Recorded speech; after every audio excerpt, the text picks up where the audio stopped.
What's going on, everybody? It's Josh, aka the Modes of Muscle, and we are coming at you with a Next Up podcast with my co-host. Colin Marco, aka Cousin Creamy, classic IFBB Pro. How are we this beautiful morning? We are great. You want to talk about yesterday a little bit? Yeah, Your posing seminar with Mr. Justin Batterino.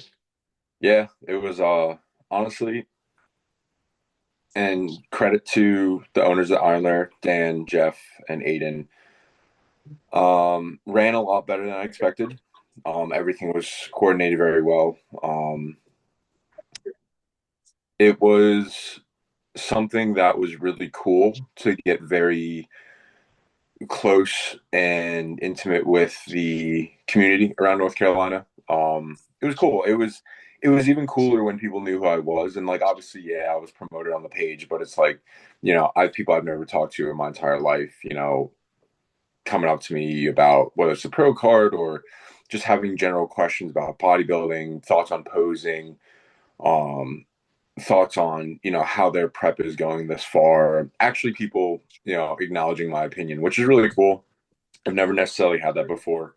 But also being able to see, the pros in action. So I posed with Aaron Clark. He's a old school 212 bodybuilder, top 10, I'm sorry, top six at the Olympia in 2013. Really cool to see. And then Justin posed next to him. Obviously, we know he got ninth last year. And he's in prep in the midst right now. No announcements have been made for him of what shows, so I'm not going to be the one to out him. But No, uh, he announced he was doing New York. did he? Yeah, at some point he did. I don't remember where it was, but he Oh, announced that. yeah. So he'll be doing New York. Um, it's he's in really good shape, but it's crazy to see it in person because again, like everyone's giving him shit about you know fucking with the photos online, morphing it, editing it. It's not at all. It's kind of freaky to see in person, to be completely honest. His proportions don't really make a whole lot of sense to me. Um, and it's it's it's just crazy to.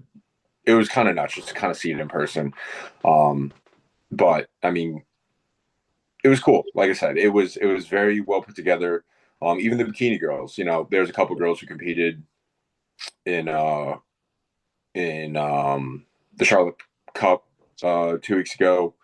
Brianna, she was running a bunch of the wellness girls, so it was really good to see the girls taking her advice and really leaning into everything she's saying. So it was cool. It was a really great experience. I appreciate everyone who came out. And it was a good time. It was something which that we were able to give back what we could, whether it's posing tips, whether it was general questions. It was really nice, and it was something that I most certainly will look forward to in the future to doing again. But fuck me, when I never really believe these people saying that they get tired at expos just talking to people. Dude, I was asked the fuck out after that. Oh my god! And I had like 4 hours of posing, just looking at dudes and boxers and tweaking their poses and moving them and talking to them. I was so tired, and that was only I, 4 hours. bro, I bet. I I know when I have the days where I'm sitting here and talking to people all day long, like I'm exhausted at the end of it. It is it's not fun. No, it was. Social Socializing is cool and all, but it's really not. It's like a lot. It drained my mental battery, and I then had to go to work and bartend. So my To then social be more battery, social. dude, my social battery was at a negative 20 walking into work, and I was like, I'm going to die. I bet. All right, let's get into this. I don't want to run out of time here. All right, so we're getting into competition season. People are starting to get on stage. People are starting to prep. So I wanted to talk about realistically, what are from your first prep versus any prep, what are like the top three things that could truly ruin your prep? You give Right. one, I'll give one.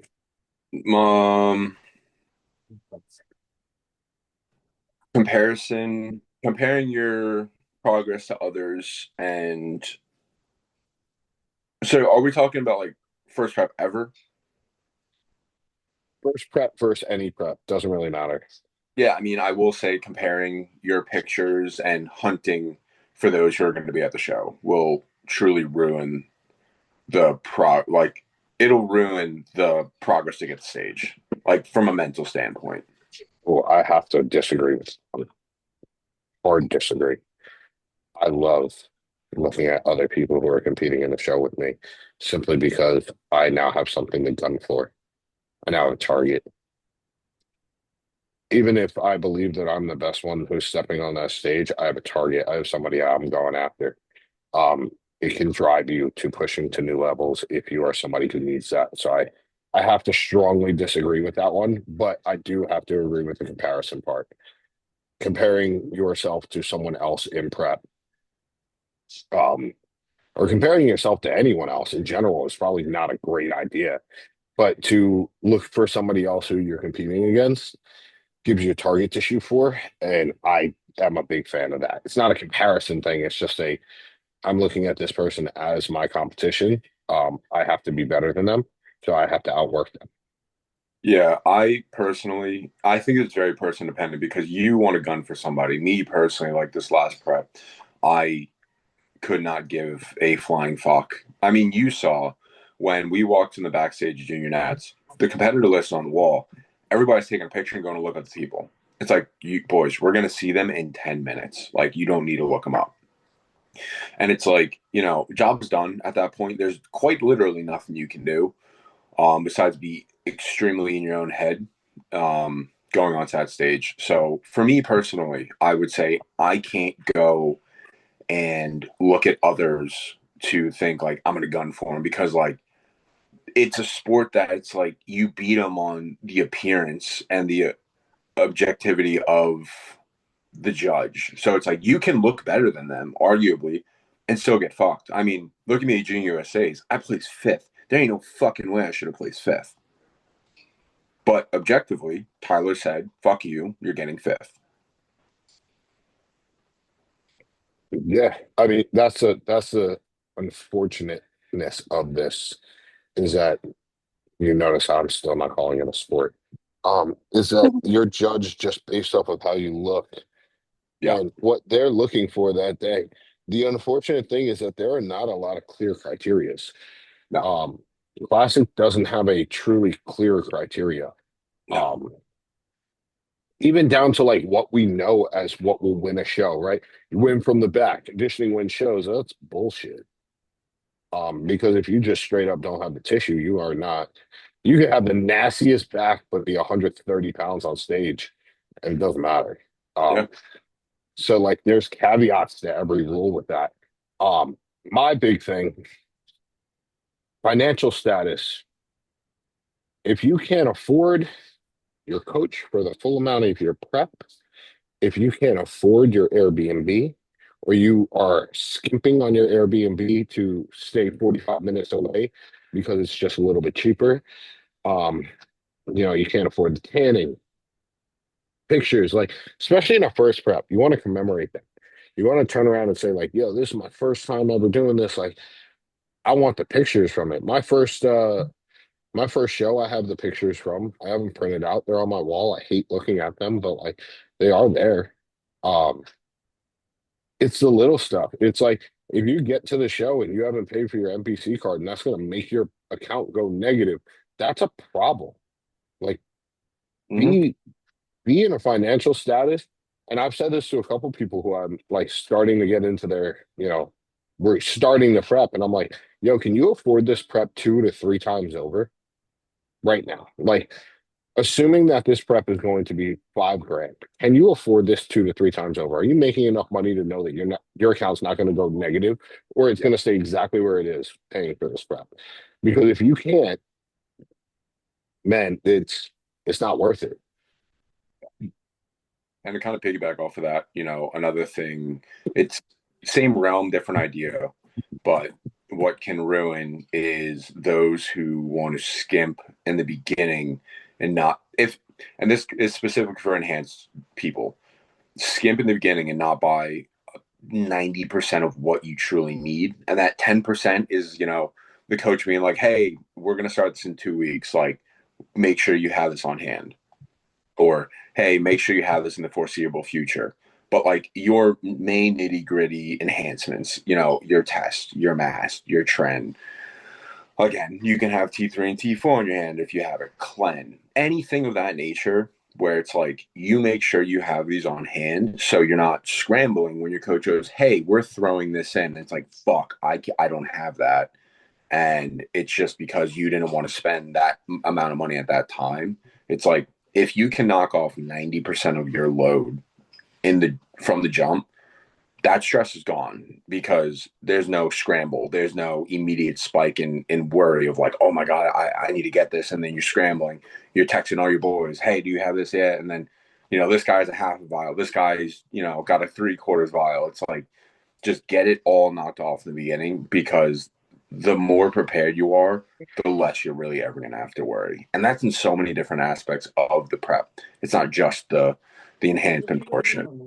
The more you are prepared, the less worry, the less cortisol spikes, the less anything that's going to throughout it. It's going to be a lot smoother of a process.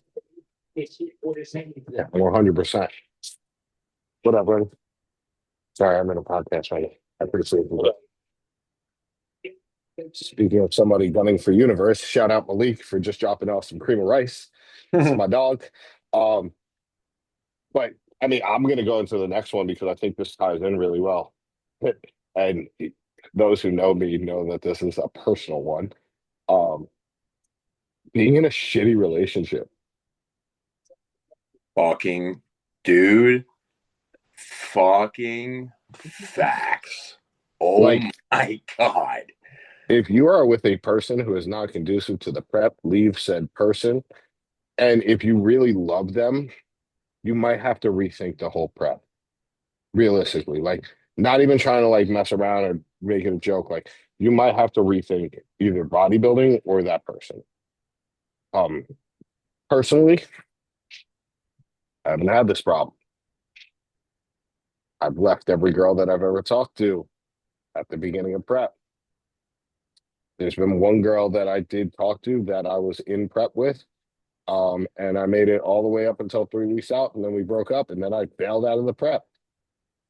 Correlation, 100%. She added a lot of stress to my life. Not to say anything crazy, but she is now technically a murderer. Um, she hit somebody with her car and ended their life. It was Gee, not her fault, but it did happen. Um, so I'm a survivor, Destiny's Child. Um, but yeah, like having someone who is not conducive to the relationship, who is going to add stress to your life. And the thing is, like, this before prep starts, right? That person is not conducive. If you're sitting there and you're in an off season and, they're like, oh, well, why can't we eat out tonight? And you just turn around and you kind of like, yeah, fine, lucky we could eat out. That's not the right person for you, right? Even if you're the one who's making the exception of it, that's not the right person for you. If you have top tier goals, if you yeah, want to be a pro bodybuilder, you want to be a top tier bodybuilder, which genuinely, I don't know many people who do this shit now just to turn around and say, like, oh, I'm just doing this to have some fun or just to step on stage. The only people who do that now, honestly, from what I've seen, are masters competitors, yeah, which is fine. That's fair. But like, if you want to take this seriously, you want to step on stage, you want to look your best, don't be with somebody who's going to add a ton of stress to your life. That's not going to be conducive to what you're looking for. yeah. Yeah. I'm not going to drag this one out, but you know, I mean, prepping with Brie was like the easiest prep of my life. It's because she does it, she understands it, she knows it. Um, and it's the point where it's like I've had exes in the past where I've had exes where we were prepping and it was just horrible because if I got a refeed, she would miss of it, or she wouldn't support my goals. If I do fasted, why are you getting up so early? And it was just, again, you're kind of blinded by what you love. But I mean, I've also had people who just didn't bodybuild at all, and it was, that was a fucking shit show. But I mean, again, you find that person who it's like they're either in it with you or they understand completely and truly, truly understand, and they're willing to sacrifice for the 16 weeks. Then yeah, it's definitely worth it, and you're going to be able to feel supported and get through it all. But that time when you get pushback, I mean, again, like you said, start rethinking either your career in bodybuilding and or rethinking the relationship that you have with the person, because listen, if they say they love you and they're supportive of you, then they can sacrifice for a couple months. And the real thing is, like, you're only sacrificing realistically for like 8 weeks. Yeah, you can't go out to dinner with them, but like, you're not going to be a dick for the full 20 weeks. No. And if you are, again, it's not sport for you, not a sport, but not a sport for you. Yeah. And Um, honestly, if you are for the 20 weeks, it's probably not the prep, it's probably just you. Facts. Especially, this will get us right into the next topic. Let's put this out there now. Steroids do not make you an aggressive person. They don't make you a dick. They just accentuate whatever you are. Mm-hmm. You're a real chill dude. They're just going to make you even more chill. You're high strung. They're going to make you way more high strung. What does make you a dick, what does make you short tempered, is the body fat percentage on you. If you have no body fat, your energy is absolute dog shit. Yeah, you're going to be really short with people. You're not going to be more aggressive just because you don't have the energy, but you're going to be very short with people. You're not going to want to talk to a lot of people. So, with that said, getting into the next stages or the next thing is first cycle advice, like what to expect, what to take, how much to take, what to do beforehand, what to be ready with afterwards. So like we'll kind of attack this as it goes. I'll start with tests. I'll start with some D-ball only cycle or DECA only cycle. Start with And tests. SARMs. The amount of SARMs SARM isn't a shit cycle I know, but the amount of SARM shit that I see going around nowadays again is absurd. just because of peptides, but that's a whole nother story. Um, you can find them on the same websites. But realistically, start with tests. Start with something that is going to make you super physiological. There's no point in going into your first cycle at 200 milligrams of tests where it's just going to put you back in normal levels. That's fucking retarded. Or a little bit higher than normal. Go in there, 400, 500 milligrams of test in your first cycle. Take your time with it. See how you adjust to it. See if you need to get your bloods done. See if you need to adjust because of your E2. And if you are a high aromatizer, knock it down a little bit. You're going to get a lot out of that first cycle as long as you're doing all the other things right. You're training hard, you're sleeping well, you're eating correctly. If you're sitting there and you're saying, yo, I'm still going to eat like shit, I'm just going to train, I'm going to do 500 big tests, you're not going to get the same results as somebody who turns around and does 300 big tests and nails everything else. Yeah. So take your time with it, but like I would say, start with something that is going to make you super physiological. It's going to be very rare that we have somebody who does not turn around and have over like a 1,500 test marker with something above 350. If you do, you're most likely your liver's shot and you need to do some detoxification of your liver first. But that's again a story for another day. But that's what I would say start with.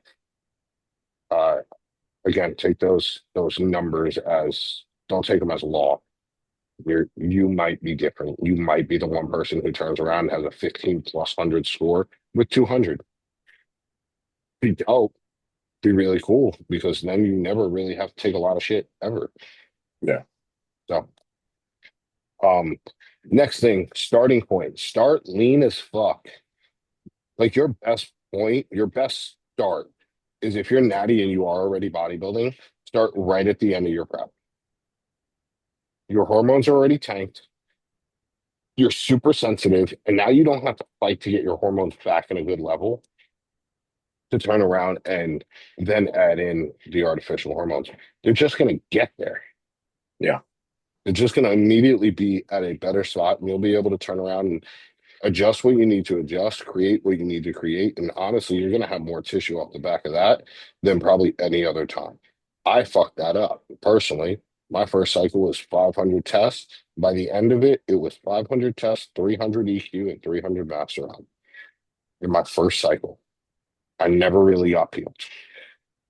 And you could, and I was doing all the wrong things. I was fucking off on the diet. I was training DC training, but realistically, I was just training hard as hell with no real plan. Um, it wasn't like conducive. I was working at a gay bar at night. Um, so I'd wake up at like 5:30 in the morning to get to my real job, and then I'd work until 2 a.m. As a bouncer. And then like I'd sleep all day Sunday and then go train leg and then eat whatever the fuck I wanted the rest of the day. So like it wasn't conducive, and that's why honestly I didn't look like I started taking anything until I was about 3 years into taking stuff. All those before and after pictures that I post, I was on fucking gear. I was on gear for like a year by those points. The problem was that I was just doing everything else wrong. So I'll let you take over. I won't rant too long. No, it's, I mean, to kind of piggyback off of that, it's true. When you don't do everything at least 85% correct, it doesn't really show through. If you sleep shop, if your food's not on point, if you're not really keeping up with cardio, you're not really doing anything to keep yourself healthy, the gear's only going to do so much. And this is why, you'll walk into the gym, and I'm sorry, gyms nowadays, it's even worse than what it's been. I mean, I could probably say 80 to 85% of people are on stuff. I mean, on something. And A lot of you peptides can, going around. yeah, I mean, you mistakenly, majority of the time, they're on something and they don't look like they are. But that's because, again, you can look at it from a college perspective. They're going to class, then all of a sudden they're going to the gym, and then their post workout meal is a case of beer or their vodka sodas or their whatever. But they worked out so that they earned it. Um, it could be the guy who just does not sleep, wait, goes to work, goes to the gym, goes home, eats a meal, and then stays up all night playing games, sleeps for 2 hours, goes back to work, and the cycle continues. I mean, there's nothing but you're doing nothing but putting poison in your body at that point. I mean, there's very minimal benefits you're going to get from it. It's, if anything, helping you not bottom the fuck out. And that's really all it's doing.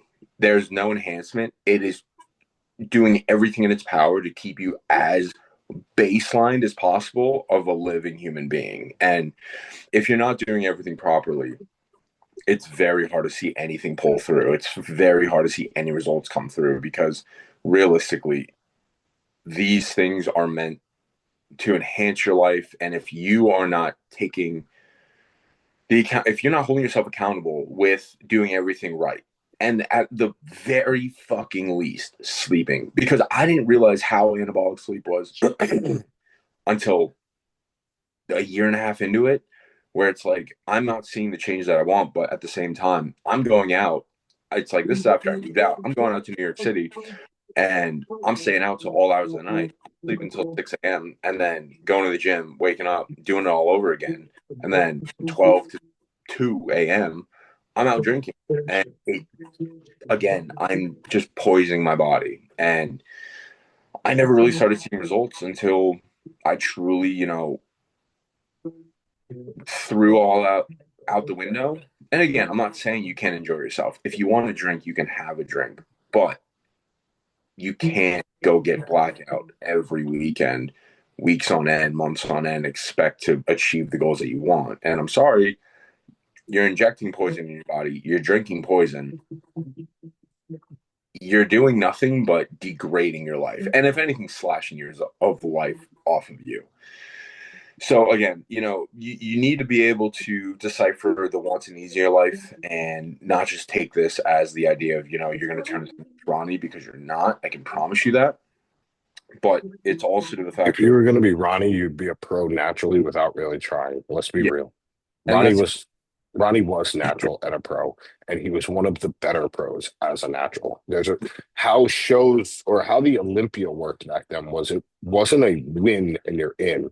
It was you got invited, and Ronnie got invited after his first year. Yeah. So, I mean, again, it's something where, the gear is great and all, but at the same time, if not used properly in the right setting and scenario, you're not doing everything on your part. Again, taking your vitamins, getting your sleep, eating proper, at least 80 to 85% on plan or whatever your plan is, quote unquote. Um, I mean, realistically, the you're going to have very diminishing returns, and if anything, you are just giving away money to the person that gets you enhancements, and it's a shame. But people eventually learn. But shockingly enough, some people never learn, and they will look the same the entire time, but their insides are going to be absolutely cooked to oblivion. I gotta say this though, and I started using this with clients. Instead of asking like, how was your adherence to the diet this week? Because everyone's gonna say, oh, it was good, but I did this, this, or this, right? You're saying 80 to 85%. That is a B minus to a B, right? In school. Go back to school. It's a B minus to a B. You should at minimum be an A minus student if you're going to start taking gear. You need to be 90% on because 90%, let's say 7 days, 6 meals a day, right? 90% of 42. I hate doing math like this because I don't feel like being Rain Man right now. But 90% of 42 is 38 meals. You're telling me that you're having 4 meals off plan a week. That's a lot. Yeah. You're most likely going to get fat if you're doing that. If you're dieting and you're at 90%, you're fucked, right? So really even an A minus student's not great. When you start to do the math and say, oh, 80, 85, 90, yeah, yeah, fuck that, bro. 95%, you're still having two off plans a week. So it really should be closer to 90, 96, 97% and upwards. You should have your ducks in a fucking row. If your ducks are not in a row, you shouldn't be doing fucking gear. Yeah. You're not only wasting your money, but you're wasting your time. Now, before we forget, like, comment, share, subscribe, all that fun shit. All right. So, getting into the next topic,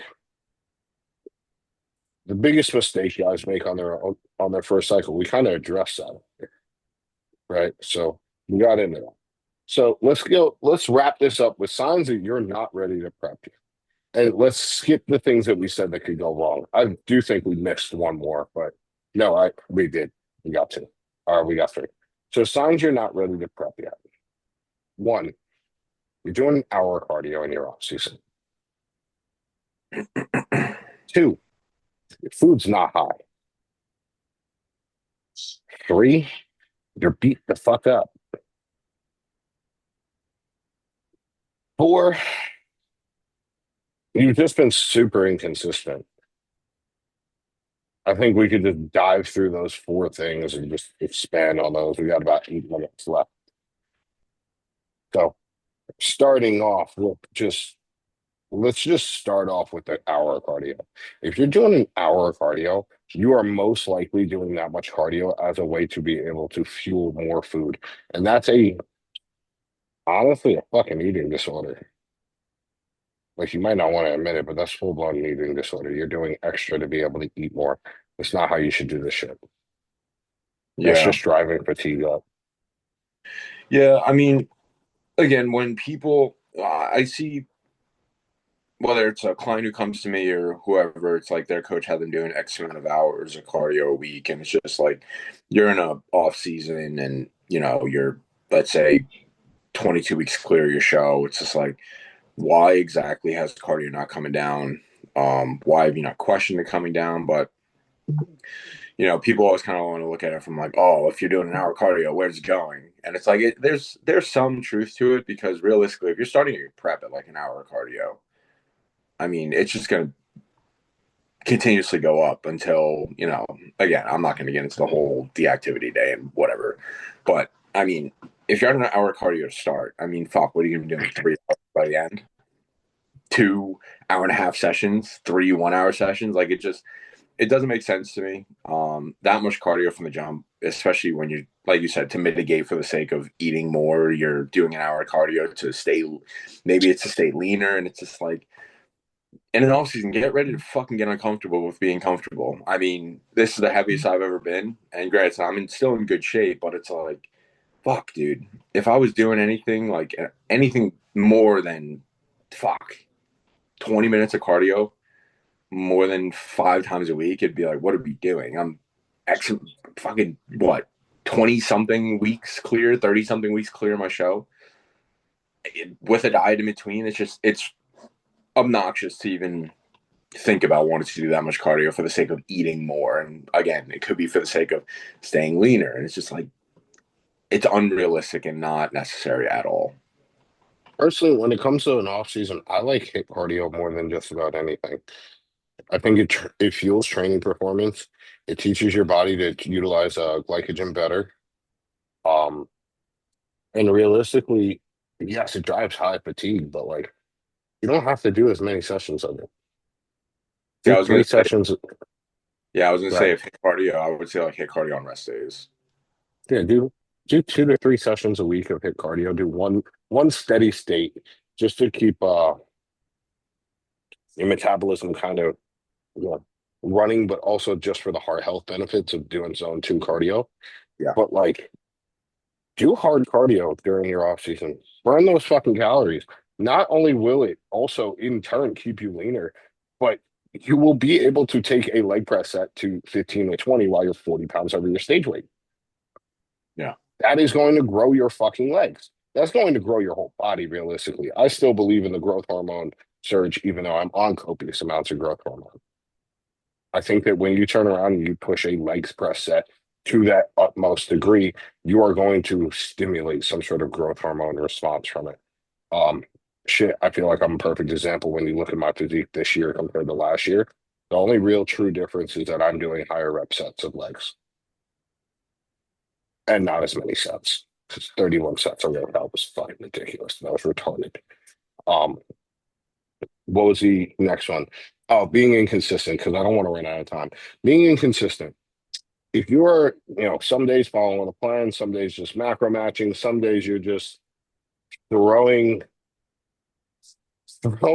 shit at the wind or at the window and see what sticks. Like, oh, today I'm just gonna turn around and I'm gonna go get a burrito post workout, even though like your plan first and foremost has no fats in your post workout meal. You're an idiot. Yeah. You are not ready to prep because you are now putting yourself in a position where you are there. It's too experimental. There's no true measurements here. And I'm not going to say that I have been perfect with this prep, right? I went into this prep right after moving the fucking gym.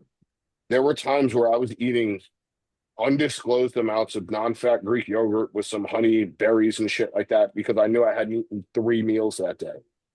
And I definitely think it's made this prep harder in terms of actual calories that I'm consuming. Just it is what it is, and it's something that I have to take on the chin and say, yeah, next time it's not happening like this, but it was an unfortunate circumstance, and we're still going to be better than we were last year because now I'm on point with everything. So inconsistency, I think, is huge. We talked about financial status already. What was the other three? I listed four. Yeah, I know. Um, Cardio, inconsistency with food. Oh, food not getting too high.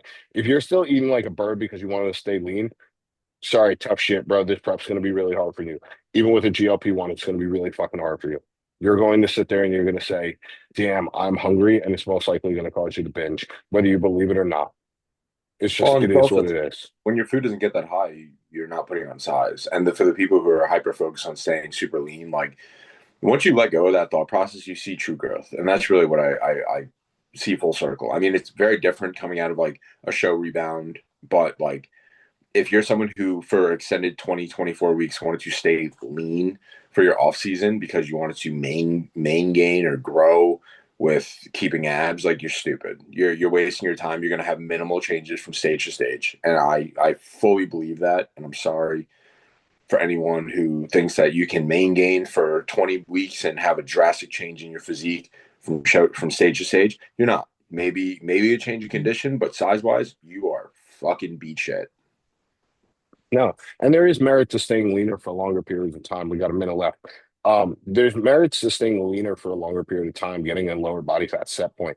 But if you are trying to actually look different on stage, the next time you go on stage, you can't do that. Yep. Nope. You got to Yeah. push the food. Yep. All right. With that said, I can't remember what the last one was, so we're gonna end it here. Uh, we hope that this helped. Comment, like, share, subscribe, follow Colin on Instagram, follow me on Instagram. If you're interested in coaching with either one of us, shoot us a DM.